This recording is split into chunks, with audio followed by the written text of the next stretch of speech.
영국 런던에 있는 디자인 뮤지엄이 선정하는 비슬리 올해의 디자인상은 디자인 업계에서 세계 최고의 영예로 꼽힙니다. 2020년에 이 작품이 선정되었습니다.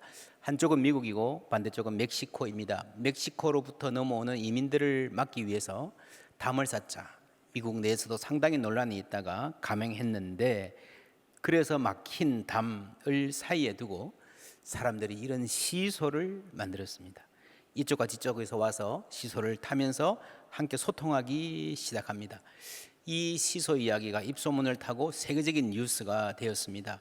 시소 자체는 어느 동네에나 있는 거죠.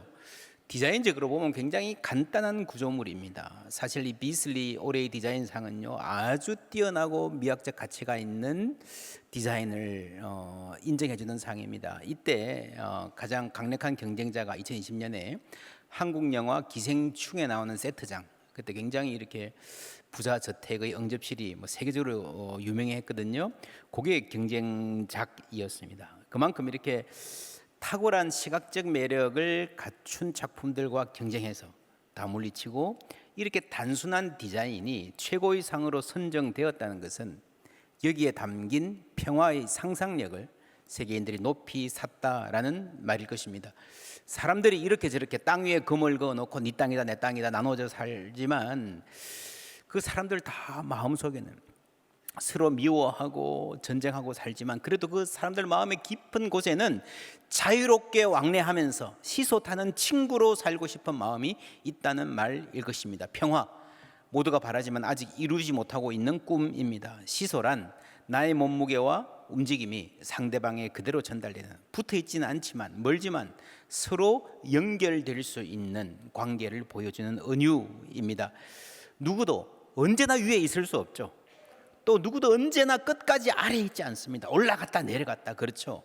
오늘은 내가 잘났지만 내일은 네가 이길 수 있고, 오늘은 내가 울지만 내일은 당신이 아픔 당할 수 있다. 그것이 인생이라는 거죠. 그 인생의 무게를 서로 느낄 수 있다는 것이 시소의 미학입니다. 오늘 말씀에 가로막힌 담을 하나로 허무시는 그리스도 이야기가 나옵니다. 14절 함께 읽습니다. 그는 우리의 화평이신지라 둘로 하나를 만드사 원수된 것 곧 중간에 막힌 담을 자기 육체로 허시고. 중간에 막힌 담, 멕시코와 미국을 갈라놓는 이 담 앞에서 어떤 멕시코 어린이는 미국에 돈 벌러 간 엄마를 만날 수 없기에 눈물 흘렸을지 모릅니다. 그 자리에 그리스도도 눈물 흘리시지 않을까 생각합니다. 우리는 이 장벽보다 훨씬 더 심각한 장벽, 지구상의 유일한 분단 국가로 남아있기 때문에 담을 허무시는 그리스도의 복음을 가벼이 들을 수 없습니다. 이 세계에 또 한 곳 있습니다. 이런 아주 가슴 아픈 장벽. 여러분, 예수님이 태어나신 곳이 베들레헴이잖아요. 베들레헴에 가면은 지금 그곳은 팔레스타인 난민들이 살고 있습니다. 이스라엘이 장벽을 쳐놓았어요. 아주 가슴 아픈 현장입니다. 예수님의 고향, 평화로 오신 예수님의 고향에 놓인 이 장벽은 아직까지도 이 세계가 그 평화를 실현하지 못하고 있다는 것을 보여주고 있습니다. 원수된 것, 곧 중간에 막힌 담, the barrier는 1차적으로 물리적인 담을 말하는 것이겠죠. 예수님 당시에는, 이 에베소서 당시에는 유대인과 이방인의 장벽이 아주 심각했습니다. 아마도 예루살렘 성전에 가면요, 이방인들은 뜰이 여기까지만 올 수 있다, 그리고 이 안에는 유대인만 들어온다 하는 그 담을 말하는 것 같습니다. 그런데 이 장벽이란 물리적 세계에만 존재하는 것 아니잖아요. 마음의 장벽이 훨씬 더 아프고 답답합니다. 예수님 말씀에 한 가족이 원수가 될 수 있다는 말 나오잖아요. 지나친 말입니까? 우리가 최근까지 창세기 말씀을 듣다가 에베소서로 왔습니다. 멀리 온 것 같지만요, 사실은 같은 성경, 같은 하나님의 말씀입니다. 똑같은 인간의 문제를 다루고 있는 거예요. 창세기를 쭉 읽고 한마디로 요약해보라 그러면 사람마다 다르겠지만 꽤 많은 사람들이 창세기는 형제끼리 싸우고 다투고 죽이기까지 하는 이야기 아닌가요? 할 것입니다. 처음 형제 가인과 아벨이 그랬습니다. 마지막까지 요셉의 이야기도, 요셉도요, 사실은 형들이 죽이려고 그랬잖아요. 그 뜻대로 못한 것입니다. 구덩이에 던져놨다가 노예로 팔아버리고 나서 그 옷을 가져다가 짐승의 피를 묻혀서 아버지께 내어놓습니다. 그의 채색 옷을 보내어 그의 아버지에게로 가지고 가서 이르기를, 우리가 이것을 발견하였으니 아버지 아들의, 우리 동생 요셉이 아니고요, 아버지 아들의 옷인가 보소서. 여러분, 이 말 안에 담겨 있는 적대감, 하스텔리티 보이십니까? 사람이라면요, 이런 거짓말을 하면요, 목소리가 떨리게 되어 있습니다. 그게 정상입니다. 말하다가도 아버지 얼굴 보고 미안해 할 것입니다. 말하다가 중간에 아니에요, 아버지, 우리가 잘못했어요, 고백할지도 모릅니다. 혹은 통곡하는 아버지를 보고 눈물 흘리며 자신도 무너질 수 있습니다. 그걸 뭐라고 그래요? 양심이라고 합니다. 근데 사람은요, 강력한 적대감에 붙잡혀 있는 순간에 그 양심이 작아집니다. 보이지도 않습니다. 어떻게 인간이 그럴 수 있는가 하는 그러한 사건들이 이 세상에 끊임없이 일어나는 것은요, 인간 안에 있는 이 적대감을 공중의 권세 잡은 자들이 이용하기 때문에 그렇습니다. 창세기를 보면요, 요셉이 잘했다는 것 아니에요. 잘못했어요. 잘난 척하고요, 고사질하고요. 그런데 잘못했는데, 동생이 잘못했는데 그만큼은 아니잖아요. 노예로 팔아버리고 죽일 만큼은 아니잖아요. 여러분, 이게 이 세상입니다. 이 세상에 존재하는 악은요, 우리 안에 있는 조그만 악을 이용해서 어마어마하게 만들어갑니다. 지금 한국에 악성 민원, 지나친 학부모들 질타가 심하지만, 그렇게 악성 민원을 일삼은 학부모라 하더라도 당신 잘못했어 이러면 잘못했다 그러겠지만, 당신 살인자야 그러면요, 대부분 인정 못할 것입니다. 그렇잖아요.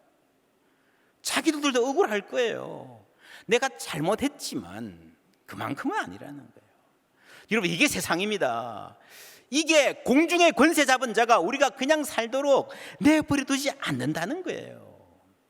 최근에 나온 오펜하이머라는 영화, 원자탄 만드는 프로젝트 책임자 오펜하이머 박사 이야기입니다.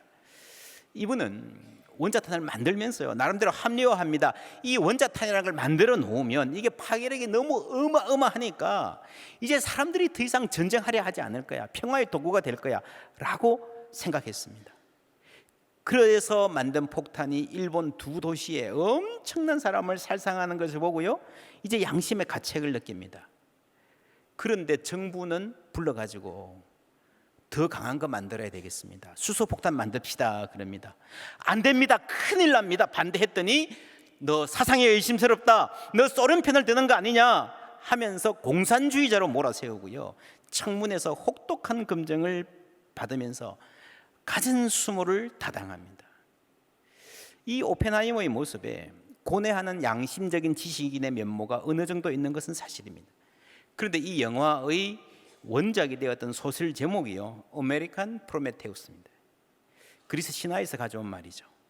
이게 멋진 제목이긴 한데 사실은 과도한 수사입니다. 프로메테우스는 그리스 신화에 나오는 기술, 장인들의 신입니다. 제우스가 인간에게 허락하지 않는 불을 인간을 위해서 몰래 가져다 주죠, 훔쳐가지고. 그래서 벌을 받습니다. 코카서스 바위 산 위에 묶어놓고 독수들이 와서 그 간을 쫙 먹게 만듭니다. 그래서 죽으면 좋을 텐데 죽지도 않아요, 불사신이기 때문에.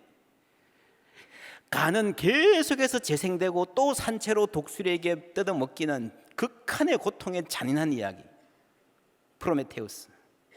근데 여러분, 오펜하이머가 프로메테우스인가? 일단 불과 원자력이 인류에게 끼친 영향을 비교해 보십시다. 불이 인간에게 가져다 준 엄청난 유익, 문명의 이익인 거에 비하면요, 원자탄은 그렇게 크지도 않고요, 좋은 면만 있는 것도 아니에요. 그리고 원자탄은 오펜하이머 혼자 만든 게 아니고요, 많은 물리학자들의 연구가 선행되어 있었고 함께 협업했습니다. 오펜하이머는 프로젝트의 책임자였을 뿐입니다. 매니저였죠. 태도 면에서도 프로메테우스는 가혹한 폭군인 지어스에게 맞서는 당당한 지식인의 표상일 수 있습니다. 오펜하이머는 그렇게 당당하지 않았습니다. 더 중요한 차이는요, 신과 인간의 관계예요. 그리스 신화의 신들은 대체로 이기적이고 변덕이 심합니다. 제우스든 어떤 신이든 인간이 잘 되는 것, 인간이 잘 사는 것에 대해서는 별로 관심이 없습니다. 신들은 신들의 욕망에 충실한 존재일 뿐이에요. 그리고 그 신들 사이에 끊임없는 갈등과 다툼과 의심과 속임, 신들 사이에 전쟁이 계속됩니다. 이런 신들이 당연히 사람들을 편애합니다. 네 편, 내 편. 그렇죠. 그래서 이런 신들의 세계 속에서 종교를 빙자한 싸움이 끊이지 않는 거예요. 이 신들과 사람과의 관계가 기본적으로 그래요. 내가 신에게 이만큼 잘했으니 신도 나에게 이만큼 잘 봐주겠지. 이것이 그리스를 포함한 세계 대부분 당시 고대의 신이었습니다. 그러나 오펜하이머 박사가 고뇌하는 20세기의 신은요, 양심을 자극하고 인류의 보편애를 지향하는 신입니다. 개인적으로 기독교를 믿든 안 믿든 20세기 서구인들의 양심을 울리는 신은요, 보편적인 사랑의 신입니다. 임마누엘 칸트 대표적입니다. 이분이 전통적인 의미에서 그리스도인이라고 하기는 조금 거리가 있지만 칸트가 생각한 신은요, 도덕적 기준을 잡아주는 존재입니다. 인간의 마음속에 어떤 윤리적 기준이 있고 그게 신적인 영향이라는 거죠. 여러분, 이것은요, 그리스의 신들과는 완전히 다른 신관이 인류의 보편적인 상식으로 자리 잡은 것을 보여주는 거예요. 여러분, 두말할 것도 없이 기독교의 영향입니다. 오펜하이머 박사가 원자탄을 만들어 놓고 느끼는 그 불편한 양심, 또 이런 서구 문화의 합의 위에 있는 거예요. 하나님이 계시다면, 신이 있다면 이런 파괴적인 행위에 대해서 벌하실 거라고 하는 그런 생각이 있는 거예요. 이것은 기독교가 만들어낸 것이 아니고요, 본래 인간의 양심에 있는 건데 인간이 그것을 잃어버리고 살아갔는데, 그래서 우리는 우리의 허물과 죄로 죽었던 존재들인데 그리스도께서 살려내신 거예요. 에베소서가 기록될 당시에 사람들이 어떻게 살았습니까? 그 찬란하다고 하는 로마 문화 속에서 콜로세움에서 수만 명이 모여가지고 금투사들이 상대방의 목을 겨누고 칼에 피를 꽂아가지고요, 그 피가 막 뿜어 나올 때에 관중들이 박수치고 발을 구르고 환호하는, 잘했다 죽여라 소리치는, 그게 여러분 로마 시대였습니다. 저는 이 오펜하이머 영화를 보면서 원자탄 실험이 성공하고 나서 사람들이 모여서 자축하고 발을 구르고 환호하는 그 모습에서요, 로마 시대의 콜로세움이 겹쳐 보였습니다. 그런데 이 영화에서 조금 다른 장면도 있습니다. 그렇게 오펜하이머 박사를 막 추앙하고 박수치고 잘했다는 그 환호 가운데서 환호하는 사람들의 모습을 보여주다가요, 그 사람들의 피부가 원자탄으로 녹아가는 모습이 나와요. 그게 오펜하이머의 눈에 그렇게 보이는 거예요. 저에게는 이 영화에서 가장 인상적인 대목이었습니다. 원자탄을 만든 사람들과 원자탄으로 인해서 죽어가는 사람들이 사실은 같은 인류라는 말이죠. 여기에 오펜하이머의 불편한 양심이 있습니다. 여러분, 이 불편한 양심이 인간이에요. 아버지 아들의 이 옷을 벗어서라고 말하기 힘든, 그러면 불편해지는 그게 인간이에요. 여러분, 인간 되면요, 언제나 선을 택하는 윤리적 반듯함에 있지 않습니다. 선과 악 사이에 고뇌하는 데 있습니다. 그래서 여러분, 고뇌가 없다는 것은요, 인간의 자리를 떠났다는 말이에요. 아메리칸 프로메테우스 정리하면요, 그리스 로마 시대와 지금이 너무 다르기 때문에. 뭐가 달라요? 사람들의 생각이 달라요. 왜 달라졌습니까? 신에 대한 이해가 달라져서 그런 겁니다. 여러분, 신에 대한 이해가 바뀌면요, 세계관이 바뀌고 인생관이 바뀌게 되어 있습니다. 그 두 세계의 1세기와 20세기의 세계관 자체가 너무 다르기 때문에 프로메테우스라는 은유가 제대로 기능할 수가 없습니다. 프로메테우스 때의 신은요, 이기적이고 폭력적이고 기득권적인 겁니다. 좋은 거 있으면 우리끼리 있어야지, 누구한테 나눠주고요, 쟤들한테 주고 이런 거 아니에요. 기득권을 보장해주는 신이에요. 세종대왕이 한글을 만들어서 평민들도 읽고 쓸 수 있는 세상을 만들겠다. 얼마나 많은 기득권자들이 반대했습니까? 득달같이 일어나서. 여러분, 대단히 단단한 의지가 아니었으면 한글 못 만들었어요. 그게 제우스죠. 기득권의 신이죠. 그렇게 보면 세종대왕은 프로메테우스에 가까운 지식인이라고 볼 수도 있습니다. 대단히 드문 예입니다. 성경은 은혜의 풍성하신 하나님을 말합니다. 모든 민족을 사랑하시는 하나님을 말합니다.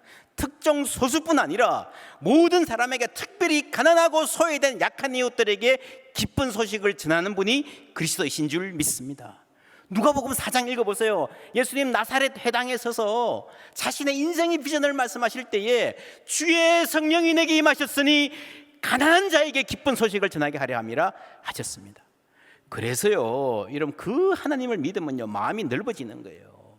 시야가 탁 트이고 넓어지는 줄 믿습니다. 에베소서의 복음은 그 큰 시야로 만물을 회복하시고 다스리시는 그 하나님의 구원의 큰 그림 안에서 오늘 내가 받은 구원을 파악할 줄 알아야 된다는 말입니다. 지난주 말씀, 기독교 구원의 핵심이라 그랬습니다. 은혜를 인하여 믿음으로 말미암아 구원받았다. 오늘 말씀은 그리스도께서 우리의 화평이신지라라고 하는 말씀입니다. 에베소서 2장은요, 대단히 특별한 장입니다. 기독교 신앙 전체의 정수를 한 장으로 압축해 놓은 것입니다. 앞부분에서는 은혜, 뒷부분에서는 평화. 그렇죠? 은혜와 평화. 이런 바울은 편지를 쓸 때마다 늘 은혜와 평화로 인사하고 기원했습니다. 무슨 말인가 하면은 그 성도들의 삶에 가장 간절히 바라는 게 여러분의 삶에 은혜가 있기를 바랍니다. 평화가 있기를 바랍니다. 하는 소원이었다는 거예요. 여러분 기도하시잖아요. 가정을 위해서. 여러분 자녀들 가정을 위해서 기도하시잖아요. 뭘 위해서 기도합니까? 건강, 취직, 사업, 결혼하는 것 다 좋아요. 좋은 기도입니다. 그러나 여러분 가장 좋은 기도는요, 성경적인 기도예요. 은혜와 평화가 있기를 축원합니다. 은혜와 평화가 있으면요, 그만큼 좋은 가정은 없습니다. 그래서 예수님이 이렇게 말씀하셨습니다. 요한복음 14장 27절을 함께 읽습니다. 평안을 너희에게 끼치노니 곧 나의 평안을 너희에게 주노라. 내가 너희에게 주는 것은 세상이 주는 것과 같이 아니하니라.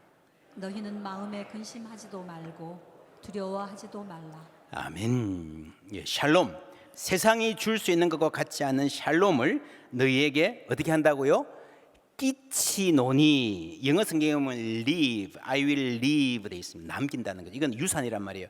예수님이 세상 계시다가 하늘 가시면서 남은 우리들에게 유산을 주셨는데 그 유산이 뭐예요? 샬롬이에요. 샬롬. 가장 소중한 겁니다. 여러분 무엇을 유산으로, 인생의 유산으로 남기겠습니까?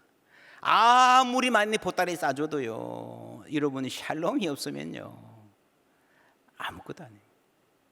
샬롬이요. 그래서 예수님이 우리에게 샬롬을 유산으로 주셨습니다. 그리고 이 샬롬을 이루시기 위해서 예수님이 십자가를 지셨잖아요. 이게 은혜입니다. 은혜와 샬롬, 평안. 성경 전체 요약이라고 해도 과언이 아닙니다. 자, 바울의 인사말이 은혜와 평화였죠. 에베소 2장 전반부는요, 너희가 그 은혜에 의하여 구원을 얻었으니, 후반부는 그는 우리의 무엇인지라? 화평이신지라. 역시 샬롬이었습니다. 예수님 말씀도요, 탕자의 비유 보세요. 작은 아들이 집 나갔다가 집에 들어오잖아요. 용서받잖아요. 환영받잖아요. 그게 은혜입니다. 그게 끝이 아니에요. 그 다음 뭡니까? 큰 아들과 작은 아들 사이에 뭐가 있어야 됩니까? 화해가 있어야 돼요. 평화가 있어야 됩니다. 그 이야기를 같이 하는 거예요. 그래서 이게 성경의 가장 큰 두 축이고, 오늘 우리 교회의 은혜의 샘 평화의 길이라는 비전도 이것을 요약한 것입니다. 지난 주일에 목자 모임 하면서 이 공부했습니다. 간략하게 다시 말씀드리면, 주전 2세기에 히브리어 성경이 헬라어로 번역되면서 샬롬이라는 말이 에이레네로 옮겼습니다. 그런데 헬라어 에이레네는요, 전쟁과 평화할 때 그 평화예요. 샬롬을 담기에는 부족해요. 오해의 여지가 있기도 합니다. 라틴어의 팍스, 영어의 피스도 마찬가지입니다. 너무도 부족한 말이라는 거죠. 샬롬은 단순히 전쟁이나 다툼이 없는 상태가 아닙니다. 굳이 설명을 하자면 한 사람의 모든 관계, 하나님과 이웃과 자연과, 그리고 자기 자신과의 관계에서 갈등이 없을 뿐 아니라 뭐라고요? 기쁨을 누리는 상태. 그죠? 자식하고 내하고 안 싸운다고 샬롬이 있는 게 아니고요, 서로 자녀가 부모를 기뻐하고 부모가 자녀를 기뻐해야 그게 샬롬이라고 하는 거예요. 그래서 여러분 우리말 성경에 보면요, 이 샬롬이라는 한 단어가 평화, 평강, 화평, 평안, 굉장히 다양한 말로 번역되어 있습니다. 이게 무슨 말입니까? 그만큼 넓은 개념이라는 거죠. 우리 마음의 평안, 그리고 세계의 평화, 남북의 평화, 모든 걸 다 포함한다는 겁니다. 어떤 한 단어로도 그 넓은 폭을 다 담을 수 없기 때문에 이렇게 다양한 단어가 나오는 거예요. 번역하기 참 힘듭니다. 그래도 이 샬롬이란 말에 가장 가까운 한국말 하나를 찾으라면 저는 샬롬과 가장 가까운 한국 단어가 안녕인 것 같습니다. 안녕. 안녕하다. 여러분 안녕하십니까? 진짜 안녕하는 거는요, 여러분 아무리 부부 사이가 좋아도 배고프면 안녕하지 못하잖아요. 그것도 포함됩니다. 그죠? 이웃하고 싸우면 안녕하지 못하죠. 밤에 잠 못 자잖아요. 그렇죠? 우리 가정 아무리 행복해도 나라에 전쟁이 있으면 안녕하지 못합니다. 이 안녕이란 말의 특징은요, 정말 세계에서 안녕이라는 인사는 굉장히 독특한 인사입니다. 세상에 둘도 없는 인사입니다. 왜 독특한지 아십니까? 아십니까? 한국 사람들은 만날 때도 안녕, 헤어질 때도 안녕해요. 다른 나라는 다 하이하고 바이 하잖아요. 뭐 사요나라 이러잖아요. 한국 사람들은요, 희한해요. 만날 때도 안녕. 그럼 헤어질 때 뭐라 그러냐? 안녕하면 돼. 이러면 외국 사람들은 뭐야? 이게 만나는 인사야, 헤어지는 인사야, 둘 다라는 거죠. 이러면 얼마나 이게 깊이 있는 인생에 대한 통찰이 있는지 모릅니다. 안녕이면 다 된다라는 거예요. 만나서 안녕하고 헤어져서 안녕하는 거예요. 샬롬 이거하고 비슷합니다. 그렇게 인사말로 많이 쓰지는 않지만 만날 때 샬롬 하잖아요. 그죠?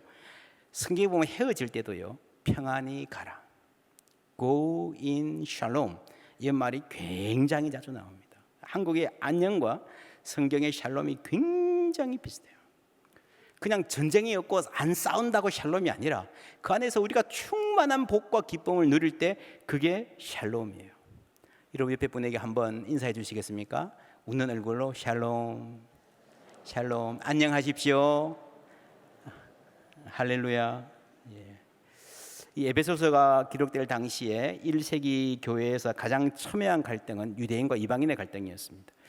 지금 일단 에베소서 2장 말씀은 거기에 초점 맞추고 있습니다. 15절부터 함께 읽습니다. 법조문으로 된 계명의 율법을 폐하셨으니 이는 이 둘로 자기 안에서 한 새 사람을 지어 화평하게 하시고 또 십자가로 이 둘을 한 몸으로 하나님과 화목하게 하려 하심이라. 원수된 것을 십자가로 소멸하시고 또 오셔서 먼 데 있는 너희에게 평안을 전하시고 가까운 데 있는 자들에게 평안을 전하셨으니 이는 그로 말미암아 우리 둘이 한 성령 안에서 아버지께 나아감을 얻게 하려 하심이라. 아멘. 뭐 세세히 설명하려면 시간이 많이 걸리겠지만 보세요. 이는 이 둘로 자기 안에서 한 새 사람을 지어 화평하게 하시고, 18절에 우리 둘이 한 성령 안에서 아버지께 나아감을 얻게 하려 하심이라. 아버지께 나아가는 이 화평의 회복과 우리가 한 사람이 되는, 화해하는 사람과 사람과의 화평이 같이 가야 된다는 건데, 뭐가 먼저냐 물어봤을 때에 우리가 흔히 수직적인 화해가 먼저고 그 다음에 사랑과 화해된다, 이게 논리적으로 말은 맞는데요, 성경은 그렇게 말하고 있지 않습니다. 뭐라 그래요? 함께 하나가 되어서 제대로 하나님께 나아갈 수 있고 함께 하나님께 온전한 예배를 드릴 수 있다. 그렇죠? 그렇게 말해요. 그래서 예수님도 예배하다가 형제들에게 원망 들을 만한 일이 생기거든 스탑하라 라고 하는 말을, 바로 이 말입니다. 하나 된 사람들이 하나님께, 화평한 공동체가 하나님께 온전한 예배를 드릴 수 있음을 믿습니다. 그리고 이것을 만들기 위해서 예수님이 십자가를 지신 거죠. 제국의 길, 세상에 정의와 평화를 심겠다 하고 칼을 들고 일어난 많은 사람들이 있었지만 그걸로 여러분 이루지 못했습니다. 그 길을 예수님은 십자가를 지심으로 무력한 그러나 진정한 능력의 사랑을 보여주심으로 참 평화를 만드셨습니다. 하늘의 평화를 이 땅에 보여주신 거예요. 여러분 지금도 그리스에 가면요, 가신 분들 이런 데 가보셨을 거예요. 메테오라라고 하는 수도원, 저 높은 산 꼭대기. 저는 이거 보면서요 정말 한참을 생각했습니다. 저기 왜 올라갔을까? 하늘을 보고 싶은, 하늘에 가까이 가고 싶은, 깨끗하게 살고 싶은 마음. 근데 이 메테오라가 그리스에 있습니다. 이게 어디입니까? 신화의 땅이잖아요. 지어스와 아폴로와 비너스와 아프로디테죠, 프로메테우스, 올림푸스의 다양한 신들이 각축을 부리던 그 그리스 땅이 그리스도에게로 돌아왔을 때에 그들이 어떤 생각을 했을까? 여러분 지금도 올림픽 하면요, 성화 봉송할 때 시작을 어디서 합니까? 그리스의 헤라 신전에서 하죠. 그죠? 그때 그래가지고 이제 뭐 그게 미국이든 중국이든 뭐 일본이든 그쪽으로 이렇게 그리스 가는데, 그리스에서 이 채화식을 할 때에 어떻게 시작하는지 아십니까? 어떻게 불 붙일까요? 성냥, 가스라이트. 뭔지 아세요? 아주 고성능 돋보기를 만들어 가지고요, 햇볕으로 불 붙입니다. 참 재미있는 아이디어예요. 여러분, 이 지상의 불이 아닌 fire from heaven, 이 필요하다는 상징적인, 그렇죠?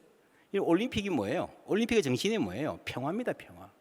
옛날에 도시국가들이 하도 싸우니까 이 재전 때만이라도 좀 싸우지 말자, 좀 제발 좀 평화 좀 하자 라고 해서 여러분 이 올림픽을 만들었는데, 그 올림픽을 위해서 붙이는 불은요, fire from heaven, 하늘에서 오는 불이어야 되겠다라고 하는 것은요, 굉장히 상징적인 행동입니다.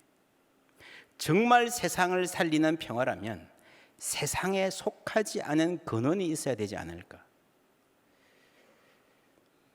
제가 지난 여름 휴가 동안에 독일 프라이부르크라는 도시를 다녀왔습니다. 그때 이런 얘기를 들었습니다. 2016년에 프라이부르크 강에서 한 젊은 여성이 익사체로 발견되었습니다. 부검 결과 성폭행 당했던 흔적이 있었고, 수사를 해보니 아프가니스탄에서 망명온 한 청년의 소행이었습니다. 당시에 여러분 기억하십니까? 난민을 수용해야 되는가 거부해야 되는가, 뭐 프랑스, 독일, 뭐 이것 때문에 메르켈 총리도 엄청 고생하고요, 막 온 유럽이 막 갈등하고 들끓었던 그런 사건이었습니다. 신문들은 이 사건을 대서특필하면서 뭐 천인공노, 뭐 경악할 범죄, 한국 신문도 제가 찾아보니까요, 배은망덕의 극치 이렇게 썼습니다. 그러면서 이걸 이제 그 반난민 정서, 난민들 못 오게 해야 된다라고 하는 정치적인 운동으로 쫙 몰아갔습니다. 더욱이 이 여성 마리아 라텐부르크는요, 의대생이었는데 난민들을 돕기 위해서 자발적으로 의료 봉사를 하던 중이었습니다. 진짜 경악할 만하죠. 그래서 난민 수용을 반대하는 운동 진영에서 마리아의 부모가 이 운동에 적극 나서서 앞에 가서 막 말도 하고 좀 앞장서 주기를 기대했습니다. 그런데 이 부모 둘 다 변호사였는데 그 재판에 가서 뭐 이렇게 해달라 하지도 않았고요, 이런 정치적 논의에 일절 관여하지 않았습니다. 오히려 사람들이 불쌍하다고 기부한 그 돈을 다 모아가지고요, 독일에 온 난민들을 돕는 일에 사용했습니다. 그리고 난민을 위한 재단을 만들어서 우리 난민들을 사랑으로 도웁시다 라고 했습니다. 이 부모의 행동이 독일인들을 감동시켰고, 독일 신문이 주는 시민상을 받게 됐어요. 그때 인터뷰가 신문에 보면 나옵니다. 이 논쟁에 대한 우리의 대답과 기여는 재단, 그리고 재단뿐입니다. 난민을 받아야 된다, 받지 말아야 된다, 나는 그런 거 안 하고요, 그냥 돕겠다는 거죠. 이를 통해 우리 사회가 인류에 대한 증오와 냉혈한 경멸의 행위에 선동과 더 큰 정오로 대응해서는 안 된다는 신호를 보내고자 합니다. 저쪽이 여러분 폭력을 쓴다고 우리가 더 큰 폭력을 하면 어떻게 되겠습니까? 그렇지 않으면 우리 공동체의 근간을 건드릴 수 있는 파괴적인 소용돌이의 위협이 있습니다. 우리는 우리의 겸손한 수단으로 이에 대응하고자 합니다. 악의 실체를 무시하는 게 아니고 얼마나 무시무시한 폭력의 연쇄 반응이 예견되어 있는가를 정확하게 아는 것입니다. 그래서 이분들은 우리 딸 이름을 갖고 정치적인 도구로 사용해서 정오의 정치에 사용되는 것이 가슴 아프다라는 말을 했습니다. 기자가 되물었습니다. 뭐 듣기는 좋은데요, 어떻게 그렇게 할 수 있죠? 분노, 심지어 정오와 복수, 그런 것을 포기할 수 있는 그런 힘이 있었다면 어디서 나오십니까? 정오나 복수에 대해서는 말하고 싶지 않습니다. 하지만 비통함, 분노, 심지어 낙담과 체념, 여러분 체념이 뭐겠습니까? 자식 먼저 보내놓고 정말 부모도 생을 포기하고 싶은 마음이 있지 않았겠습니까? 그러나 우리가 이렇게 할 수 있는 힘은 우리의 믿음, 저희는 그리스도인으로서 마리아의 사망 소식을 들은 순간부터 마리아가 건강하고 좋은 손, 선하신 분의 손에 있고 안전하다는 것을 뭐라고요? 확신했습니다. 구원의 확신이죠. 그래서 기자가 긴 인터뷰 중에서 이거를 타이틀로 뽑았습니다. 그러니까 뭐 이웃을 돕자 이런 것보다는 하나님에 대한 확신이 사람을 어떻게 바꿔놓는가. 우리 딸은 지금 우리와 함께 살고 있으며 우리는 다시 만날 날을 기다립니다. 이 확신에 대해서 엄마가 이렇게 말했어요. 우리는 이 확신에 매우 감사하고 있습니다. 우리 딸들의 강인하고 미래지향적인 태도와 가족, 훌륭한 친구, 동료들의 큰 연대와 지원에 대해서도 마찬가지입니다. 세상이 멈춰 서 있다는 느낌을 받았던 순간, 여러분 딸을 잃었으면 그렇지 않겠습니까? 정말 세상이 완전히 멈췄다는 그런 숨도 쉴 수 없는 그런 느낌을 받았지만 그 순간에 우리는 정말 말로 표현할 수 없는 선한 사람들의 사랑과 친밀감, 힘을 경험했습니다. 여러분 증오의 증오로 맞서기 시작하면요 점점 더 마음은 지옥이 되어 갑니다. 그런데 여러분 평화를 선택했을 때에 하나님이 주시는 모든 지각을 뛰어넘는 그리스도의 샬롬이 있을 줄 믿습니다. 그게 화해의 현장이에요. 화해의 현장. 이것이 바로 우리 머리 위에 하늘이 열리는 것입니다. 우리는 하나님이 우리에게 이 운명을 극복할 힘을 주신다고 느꼈습니다. 그분 우리와 함께 하시고 우리와 동행하십니다. 우리는 이제 딸의 폭력적인 주견과 함께 살아야 하는 인생의 새로운 과제, 앞으로의 삶이 용서하겠다 결심해도요 쉽진 않아요. 계속해서 어려움이 있겠죠. 그러나 그 과제가 있다는 것을 깨닫고 우리는 그것을 할 수 있습니다. 이것이야말로 여러분 세상이 줄 수 없는 샬롬 아니겠습니까? 이런 찬송이 있습니다. 그날에 하늘이 열리고 모든 이가 보게 되리라. 모든 이가 보게 되리라 무슨 말이에요? 여러분 이 찬송하는 사람들은요 지금 하늘이 열린 걸 보는 거예요. 지금 하나님이 우리의 하늘문을 여시고 은혜 주시는 것을 아는 거예요. 그래서 여러분 그 은혜의 자리가 바로 샬롬의 자리가 되는 것입니다. 이 세상에서 이 세상 것이 전부인 줄 알고 살아가는 사람들에게 그러다가 부딪히고 깨지고 상처받고 상하고요 그러면서 생긴 분노와 적대감으로 어쩔 줄 몰라 하는 사람들에게 이리 와봐 여기 있으면 하늘이 보일 거야 라고 말할 수 있다면 얼마나 좋을까요? 그 은혜가 하나님이 우리에게 주시는 은혜와 샬롬입니다. 물론 우리가 언제나 그리스도인이라고 언제나 맑은 하늘을 볼 수 있는 것은 아닙니다. 때로 우리의 삶에도 폭풍우가 치고 눈앞이 캄캄해지는 날도 있습니다. 사실 그리스도를 시야에서 놓치는 날도 있습니다. 그것이 인생입니다. 여러분 시소가 무슨 말인지 아십니까? 영어로요 see saw예요. 본다, 보았다는 거예요. 시소 타고 왔다 갔다 하잖아요, 그죠? 그러니까 올라가면 보이던 게 내려가면 안 보이잖아요, 그죠? 본다, 보았다. 보세요. 본다, 안 보인다가 아니고 본다, 보았다는 게 중요해요. 보았다. 여러분 안 보이는 순간을 보았던 기억으로 살아갈 수 있는 것이 그것이 여러분 평화의 능력입니다. 그렇죠? 보이면 보는 대로 안 보이면 없다고 우기고 살아가는 삶이 아니라 본다, 보았다, 시소. 사람들끼리도 그렇습니다. 여러분 초반에 했던 미국과 멕시코 사이의 시소 하늘에서 그 장면을 보시고 얼마나 기뻐하셨을까요?